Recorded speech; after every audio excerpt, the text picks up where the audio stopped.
广阔的天空，挣脱怀抱，张开了翅膀，我们飞向希望。就算跌倒，不怕嘲笑，继续奔跑。就算烦恼，不会逃跑，坚持到老。失去了全部，还有骄傲，我的人生我要自己去找。对酒当歌要深造，吹响青春季节号。年少的热情迎着风飘啊飘，我们前程知多少？吹响青春季节号，年少的热情迎着风飘啊飘。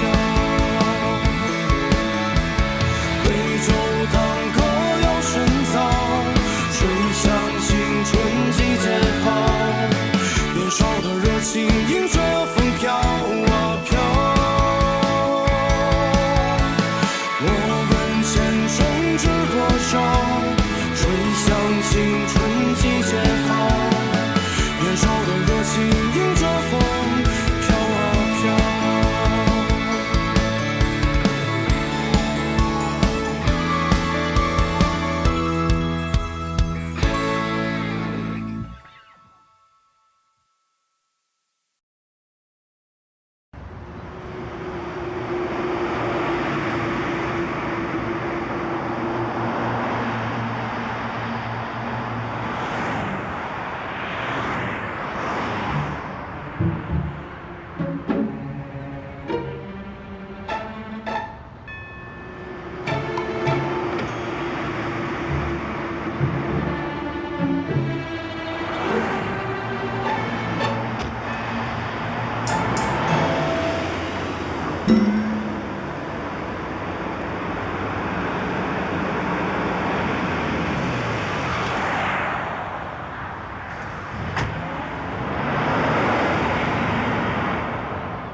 您好，坐。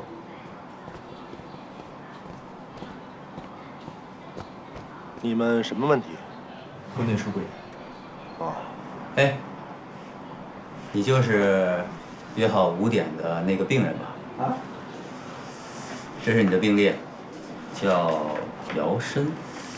这上面写着你患有多重人格障碍症，这在咱们国内很少见啊。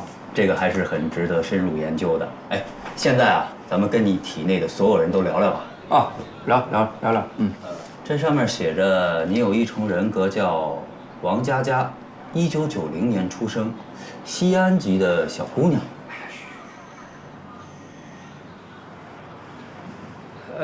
对，我是来自西安的小女子。跟你交往那段时间，我确实太过于自我为中心了，把好多本应该我承担的工作都推给了你，我也没做到换位思考。我觉得挺对不起你的，小王。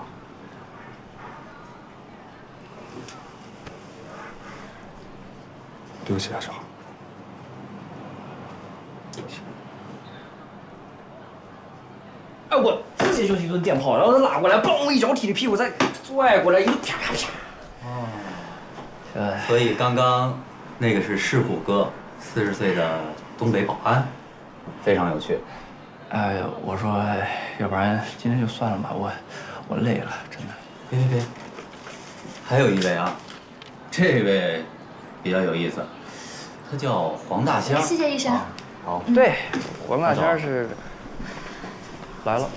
老夫掐指一算，你今日必遭。你怎么在这儿？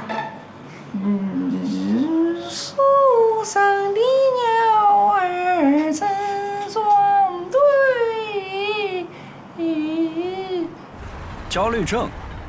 是啊，跟小好分手后，我才发现我之前是有多依赖他。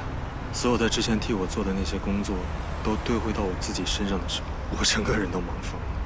我真的完全无法想象他之前是怎么样一个人处理这么多工作。一方面工作压力大，另一方面其实我也意识到我一直在，说白了我一直在占小好便宜，所以真的很自责。那段时间真的是失眠、焦虑，一步步发展到了现在，居然来看心理医生了。没有想到你会变成现在这个样子。跟你没关系，我自己的问题。后来我的医生跟我说你呀，要正视你之前犯过的错误，所以我就麻烦小好陪我来。这既是一种治疗手段，也算是我对自己的过去做个了断吧。但这次真的是最后一次麻烦小好了，给你添麻烦了，也让你担心了。啊？人家小好不告诉你，可能就是怕你误会呗。我们……你放心吧，我们没事。那我就不打扰你们了。好，照顾好自己。小好，再见。拜拜。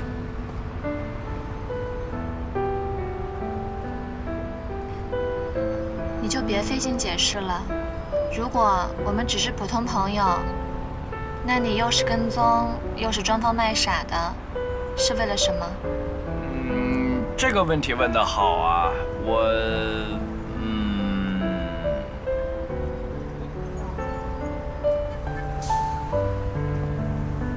不久之前，有个人他教会了我一个道理，那就是人应该去过自己想过的生活，做自己想做的事儿，不要在意别人的眼光。他让我们变得勇敢、自信，可到了需要他勇敢面对的时候，他又变得犹犹豫豫。老实说，这让我有点失望。这个人就是这样，严于律人，宽于律己。那这可要改呀！改，会改的。快点改！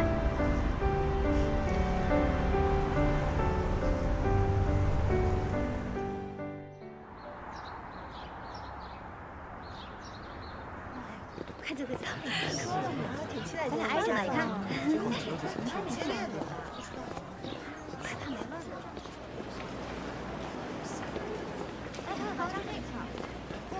我也占位了，来了。真棒！老师这边，着什么急？咱们就坐这儿吧。今天是3方面的。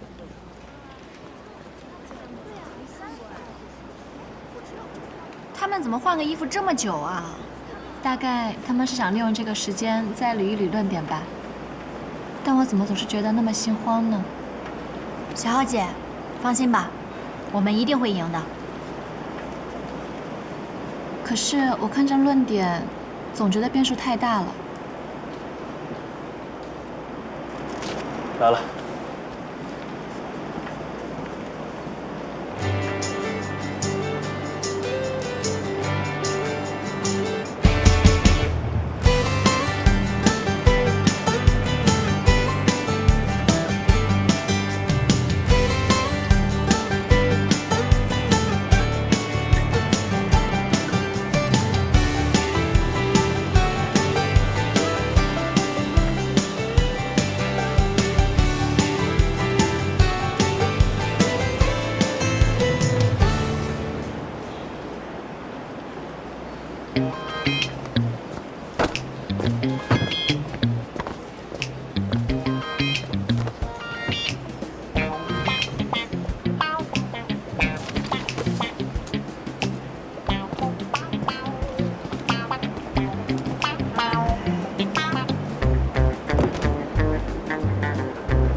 迎大家来到今天的秦远杯3方辩论大赛的比赛现场。让我们先来认识下各方辩友。首先是我们的甲方235辩论队，他们的持方是：人生路上先要学会拿得起。让我们欢迎他们。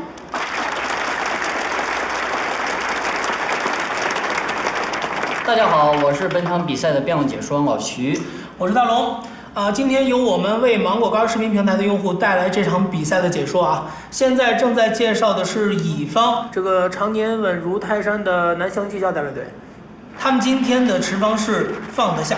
最后这个丙方呢，则是这2年圈子里的一支明星队啊，他们刚刚合并成为新的东泰大的辩论队，持方是随缘。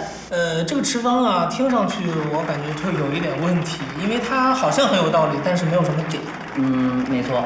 下面让我们进入申论环节，我们先从甲方开始，每方共有3分钟的申论时间，可由任意辩手发言，一方申论30秒后，其余2方皆可按铃表示异议，争夺优先申论权，并接续发言，直到时间用尽。若2方同时按铃或没人按铃，则按照顺位甲、乙、丙发言。现在比赛正式开始。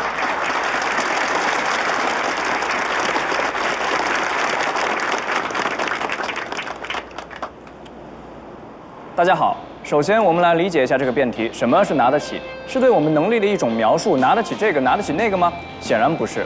拿得起的真正含义是敢于拿起。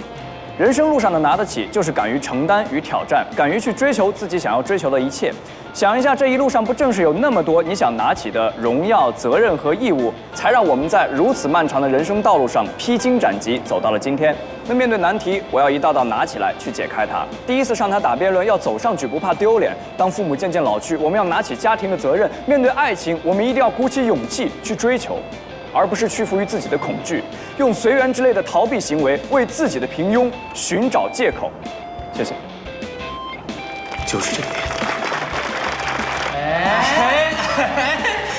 这是个点啊，朋友们，这是个知识点。甲方一辩故意卖了个破绽给丙方，让他接招，这个非常有想法。但是，一旦丙方抢发言，第3个发言的乙方势必来反驳丙方来开场。那第一轮申论当中被集中火力的，就从甲方转移到了丙方。所以说，这个是战术选择非常关键。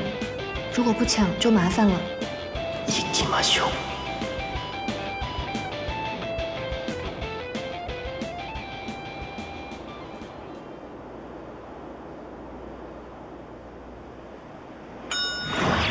乙方抢发言成功。想套路我们，没那么容易。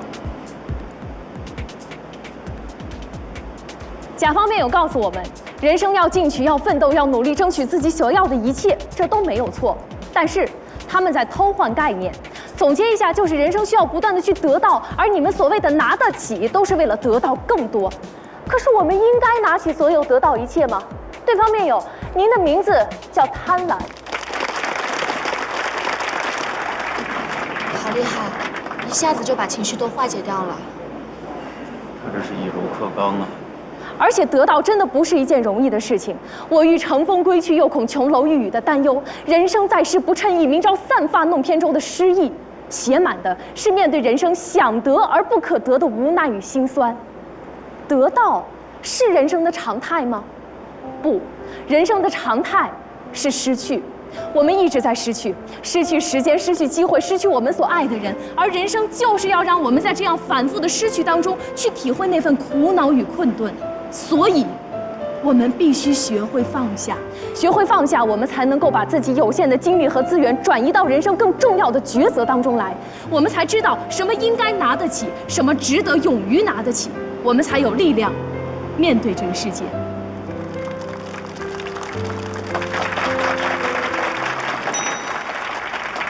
甲方同学主张拿得起，催人奋进；乙方同学表达放得下，引人深思。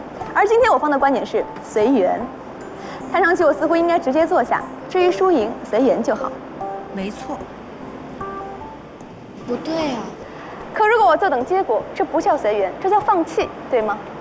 抛除宗教体系下的诠释，我们认为随缘不是不去做出选择，而是不去强行做出选择。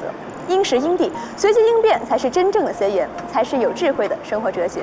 就好像我想吃红烧肉，可是食堂只剩地三鲜和宫保鸡丁了，甲方没有打车10公里去饭店吃，消耗时间与钱财；乙方没有告诉自己罢了，但心里总归是有些失落怅然的。而我方认为，在漫长的人生道路上，我们首先要学会的就是在地三鲜和鸡丁中去选择口味还行的那一个，并且接受这样的选择。当你学会随缘，你既不会因为太想得到而耗尽心力，也不会因为被迫放弃而怅然若失。现实与理想得到了精妙的平衡，因为此刻的你明白了最重要的一个道理：具体情况具体分析，做特定条件下能做的事儿，这是人生真正的方法论。它同时公赢了甲乙两方。对，一般来说啊，在申论第一轮，大家都会集中的反驳某一方来形成局部优势。但是东才这么玩，那岂不是给自己找麻烦？或者就是太自信了。像不像？暖暖，等一下。你觉得应该抢吗？我觉得他们不会抢。一队现在这么疏敌，最好的办法是扩大战果，让乙方、丙方先阐述。我们现在要争取最后一个发言，巩固环节优势。因此，今天我方的观点是：人生路上先要学会随缘。谢谢。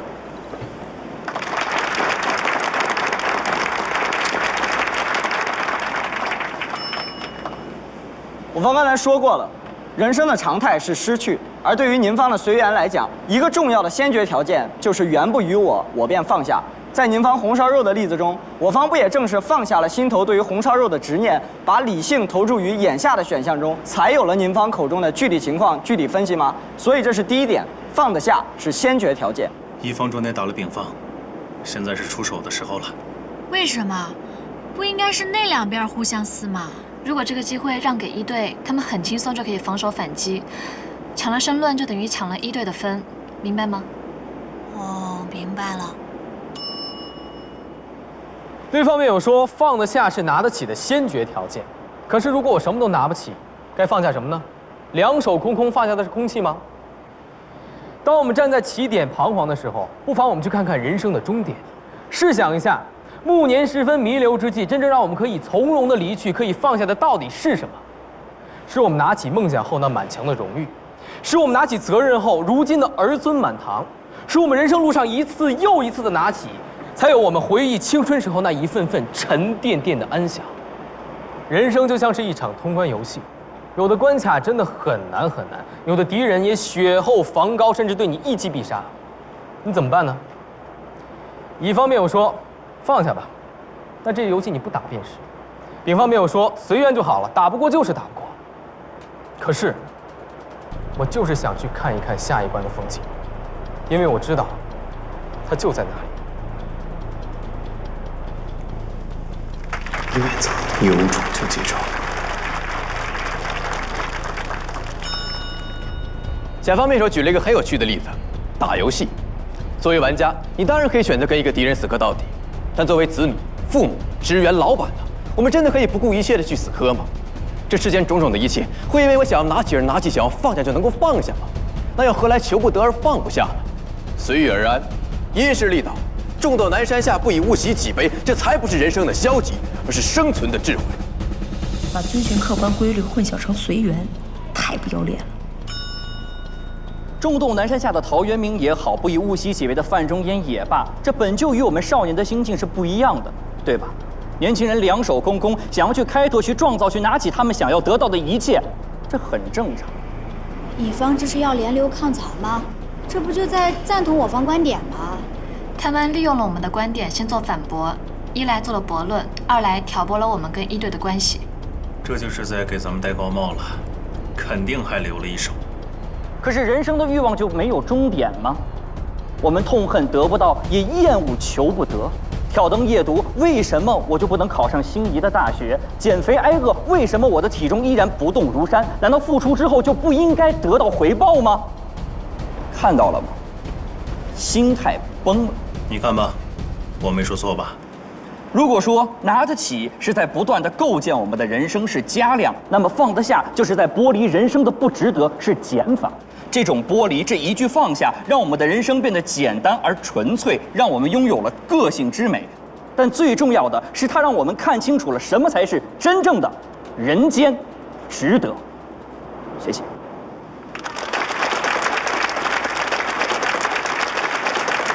乙方主动抢了最后一轮，抢先发言，那不吃亏吗？大家知道，在这个三方的赛制之下，对申论的争夺非常激烈，其中最重要的一个点就是能不能最后一个发言来总结对方。所以在以前的比赛当中，最后一轮也出现过没人抢的这种情况，就开天窗了嘛。开天窗，但是乙方第一个选择发言是对的，如果倒数第二个人发言的情况下，就是最惨的。所以现在最关键的这个点就是丙方会不会为了报复和反驳乙方去抢发言。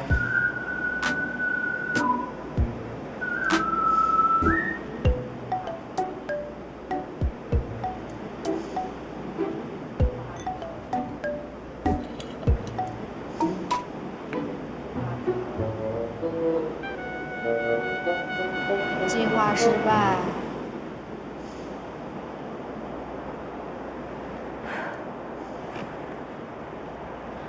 大家好，咱们不妨就着乙方辩友刚才的发言接着说，我们年轻人真的是把自己的人生加码到了不堪重负的地步了吗？好像不是吧。在飞速发展的今天，一个又一个年轻人把都行可以没关系挂在嘴边，意义、价值、梦想、期望，这些都成了他们避而不谈的词汇，然后缩起来获得角落里的满足。在日本，这是低欲望社会；在欧美，这是失落的一代。犬儒登道，意义不在，年轻人都在放下，都在随缘，那么又有谁在拿起呢？所以没错，我们的观点就是要去得到更多。在事业上，我们就是要入世；在感情上，我们渴望入红尘；在财富上，我们要赶下海。这就是我们的观点。因为在今天的世界里，依旧需要我们每一个人有能力、有责任、有担当，拿得起。谢谢。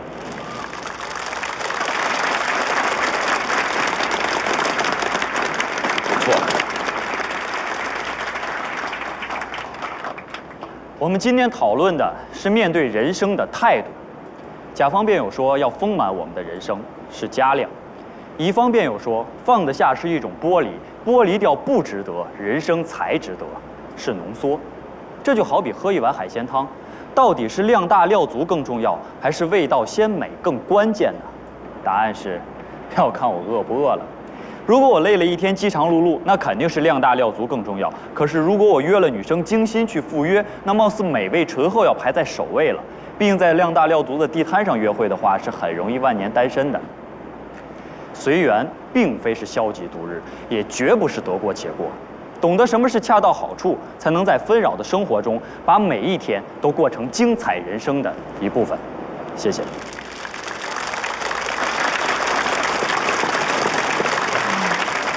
我不知道他们现在分数怎么样。我有办法。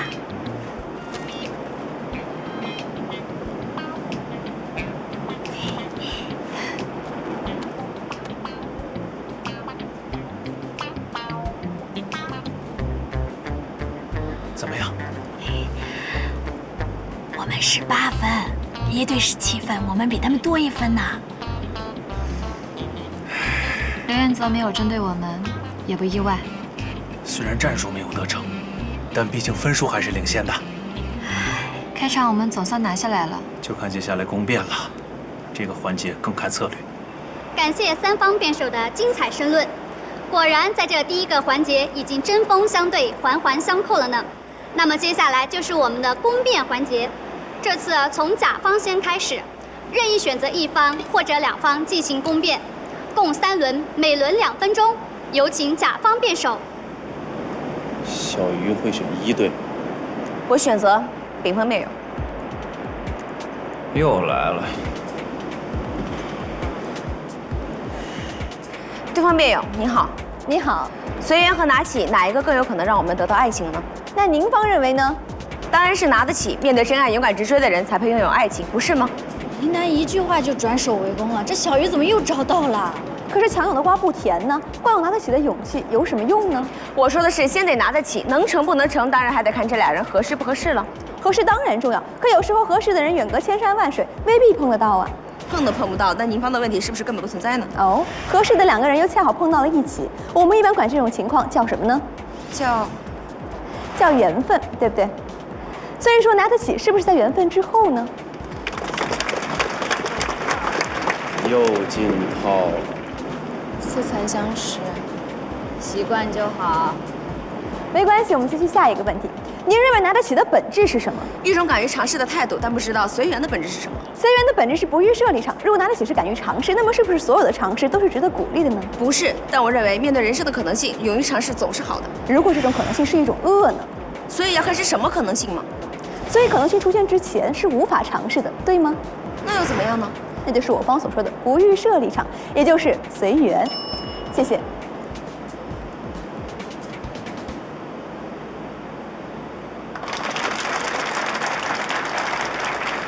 下面有请乙方辩手进行攻辩，同样为2分钟。有请乙方辩手。我选择丙方辩友。请问随缘和放得下的区别在哪里？放下是才下眉头又上心头的无可奈何，随缘是山重水复疑无路，柳暗花明又一村的惊喜。好，那么再请问，小明考试没考好，安慰自己说没关系，多少分随缘吗？这跟放得下有什么区别？小明只是把头埋进沙子。难道您方认为放得下与自欺欺人是一个意思？我理解。好像也不是吧。同样的，随缘是关注于现有条件下做出最优解。如果小明没有自欺欺人，而是选择接受失败的现实，并觉得自己有极高的可能制定后面的学习计划，这个才叫随缘。我理解您方所谓的随缘，就是让我们没有任何的情绪，只是纯粹客观的做出反应嘛。不对，是理性。随缘既不是没有感情，也不是纯粹感性，而是用理性分析情况做出选择。马楠，我突然意识到一个问题。什么问题？一队的立论。怎么啦？一队的立论简单到，除了定义没有论点。他们的定义随缘，就是不预设立场，具体问题具体分析，而他们的论点，恰恰就是具体问题具体分析，才是人生的最重要方法论。这太奸诈了。我来吧，还是我来吧？我对理论框架更熟悉，我来吧。好。下面是最后一轮质询，有请丙方辩手。我要对甲方以及乙方辩友进行攻辩。不是吧？这个规则可以吗？可以是可以，但是太少见了。甲乙双方很可能一起联合起来对抗丙方。对，没错，太会玩了啊！观众朋友们，今天我们这场比赛绝对是物超所值，精彩极了。所以欢迎观众朋友们扫描屏幕当中的二维码，加入芒果干视频会员，现在扫描还有8折优惠。请问甲方人生中所有东西都能拿得起吗？我方的意思是，只有拿起才有放下和随缘，所以大部分是这样的。再请问乙方是不是一切皆可放下？也不是，我方是说先要学会放下，才能更好的面对生活。那请问甲方如何拿起乙方口中的放下，乙方又如何放下甲方口中的拿起呢？很简单，乙方放下的，我方拿起就好了。所以甲方的拿起就错了，我方也是要劝他们学会放下嘛。可人生经常是拿起和放下，这里好像没有你方随缘什么事儿吧？哎，这个观点我方同意，不如这个环节就我们两方交锋，丙方随缘就好嘛。我相信两位都听说过西西弗斯的故事吧？他被众神惩罚，推着一块巨石走向山顶，可是巨石一到山顶就会再次滑落回山底，在拿起和放下间周而复始。正如甲乙双方的共识，难道这样痛苦的人生就是我们的追求吗？这只是您方一家之言，在加缪的戏剧《西西弗斯》中就批判了您这种否定努力的虚无主义，而像西西弗斯这样敢于对命运的悲剧和生命的荒谬进行反抗，本身就赋予了生命崇高的价值。我们的人生为何一上来就要如此悲怆呢？过好普通人的生活，难道就是一种怯懦吗？所以乙方拒绝道德绑架，甲方则不想让年轻人放弃奋斗。所以其实您两方一同告诉我们的就是，对于大多数年轻人而言，随缘才是最好的选择，对吗？不对，因为太精彩了，故意把攻辩打成1打2，居然还赢了。这个咱们有一说一啊，我看过几千场比赛，从来都没有见过。申论的优势都被拉平了，而且整轮质询策略上都输给对方。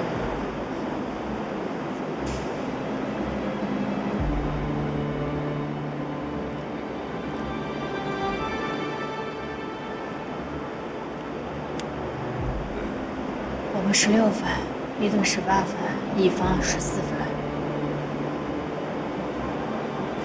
就看自我辩论了。没事，要稳住。接下来，让我们进入到紧张刺激的自由辩论环节。该环节每队发言时间为3分钟，各方辩友自由发言，直到时间用尽。首先，我们有请乙方辩友，有请。庄子云：“其为物，无不将也，无不盈也，无不成也，无不回也。其名因宁，因宁也者，因而后成者也。”对方辩友，这是不是一种更高的境界呢？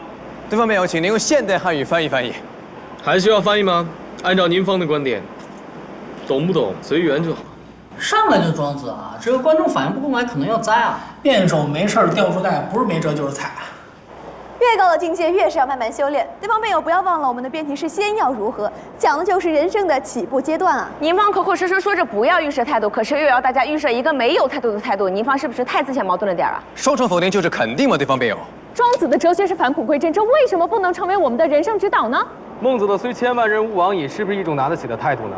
孔孟的儒学统治中国2000年，敢问庄子的学说在干嘛呢？孟子的敢勇难道不正是建立在放下了自身功名利禄乃至生命的前提下吗？还是放下在先，对不对？按照乙方辩友的说法，敢于向前就是放下了向后，敢于努力就是放下了安逸。那是不是所有拿得起都是变相的放不下？那我可不可以这么说，所有放得下都是拿得起呢？所以你两方也别吵了，随缘才是第一位的。比如找对象，是不是就主要看缘分呢？自找群殴啊，这么嚣张！对方辩友，今天我们聊的是人生大事，请不要纠结于找对象这种事情，好吧？如果不找对象，您的基因就要终结于您这一生了。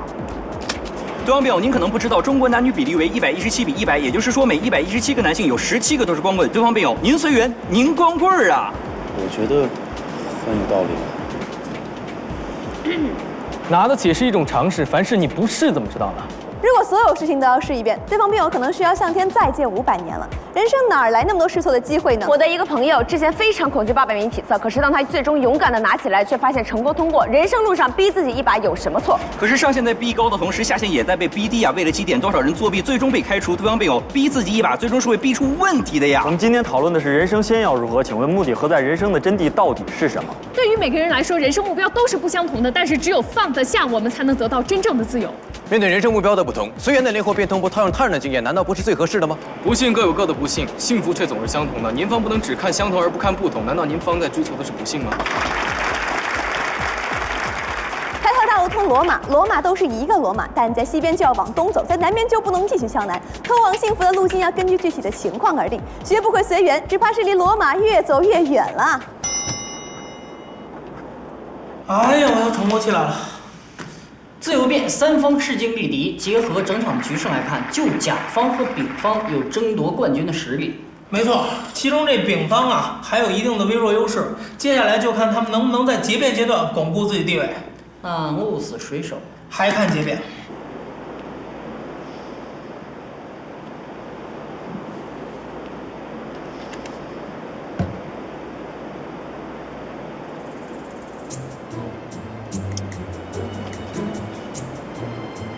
看不到了，挡着了。还有结辩，还有希望。可是，他们的结辩是刘彦泽啊。谁还没有失误？经过了这一场酣畅淋漓的唇枪舌战，下面就来到我们本次比赛的最后一个环节——总结陈词。总结陈词由丙方先开始，每方时间3分钟，有请。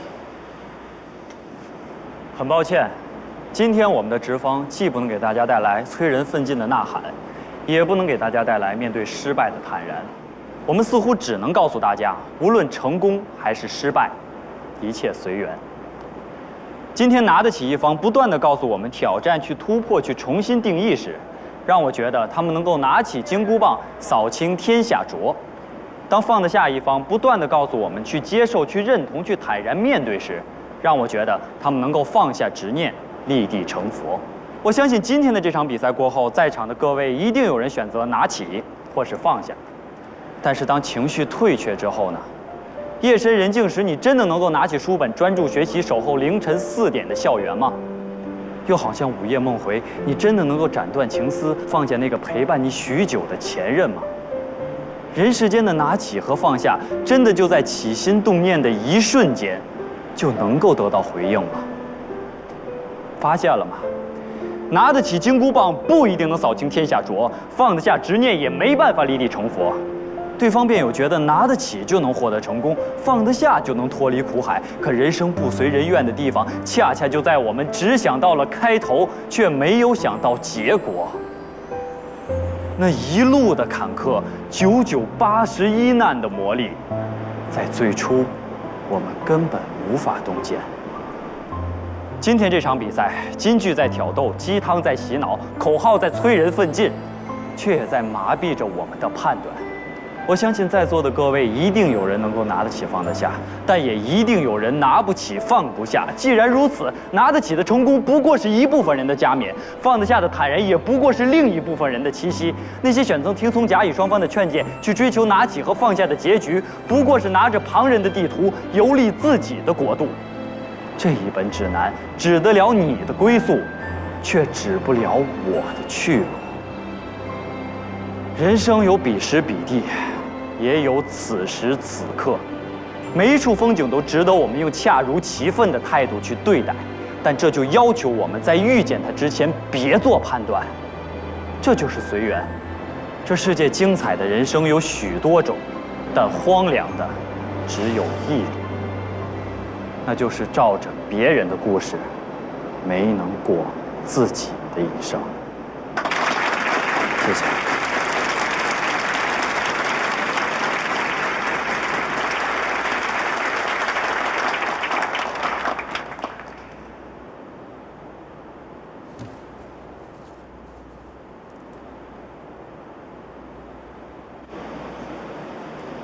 本次比赛的结果已经在我手中，我来宣布，本次比赛的获胜方是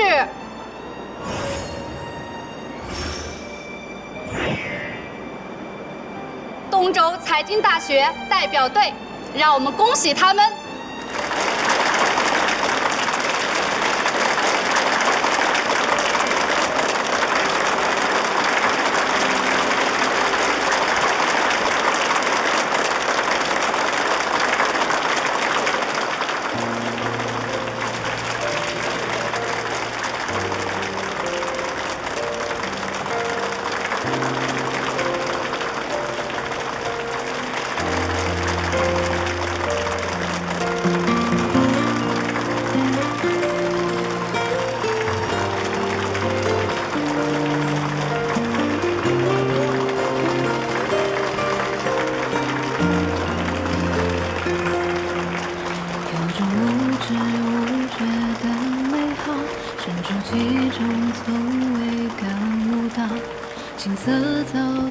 这次表现真的很不错，论点很好。时而不可一世的骄傲，却在安然中渺小。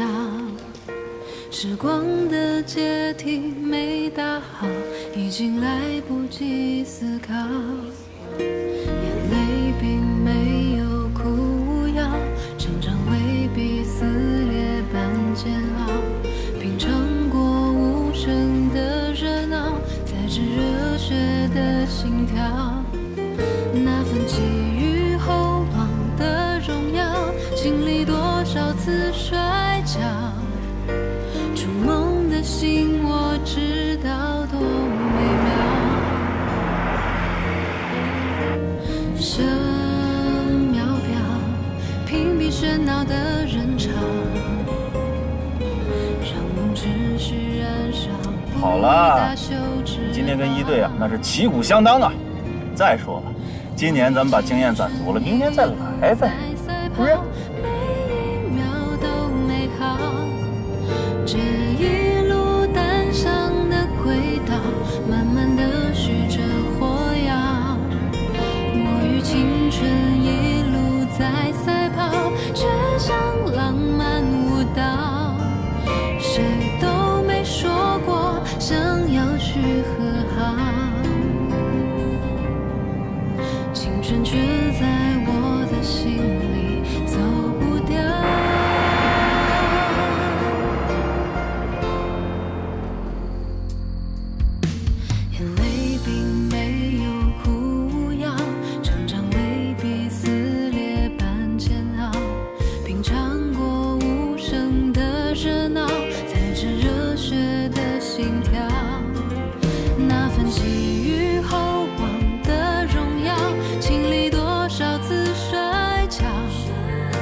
触梦的心，我知道多美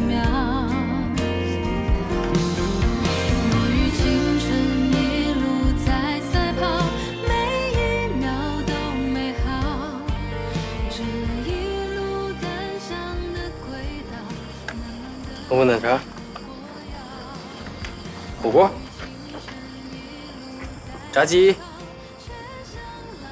行吧？没事儿，我就是有点累了，回寝室睡一觉就好。是，你那么强大，肯定没事儿。要有事儿的话，就来南寝找我。知道了。今天打的是挺爽的，就是可惜了。进钱里就好。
我把你的气息、你的谦虚，统统都删去，写一首情歌给